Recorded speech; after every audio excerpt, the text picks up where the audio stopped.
আচ্ছা, ফুলের দাম নেই বলে কি সব ফুল ফেলে দেওয়াই লাগবে নাকি? আর ভাই বলো না, হ্যাঁ, ফুলের ব্যবসা শেয়ার মার্কেট থেকেও খারাপ। তাহলে কখন এই 200 যে টাকা যদি কখন বাই 1 চান্স টাকা কখন 10 50 টাকা টাকা। 100 টাকা যদি দাম থাকতো তাও তো মানুষজন কিছু লাভ করতে পারতো। অবশ্যই। আর শুধুই ফেলে দেওয়া লাগছে। কিচ্ছু করার নেই, শেয়ার মার্কেটের থেকেও খারাপ। জব্বার, তুই কিছু বল।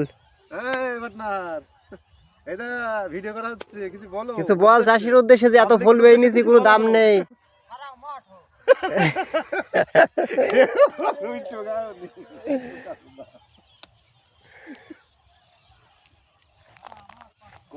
সবাই তো এখন ফুল চাষ করছে কি এরকম বাঁশ খাওয়ার জন্য নাকি লাভবান হওয়ার জন্য, এই বিষয়ে আমাদের এই কিছু বলো।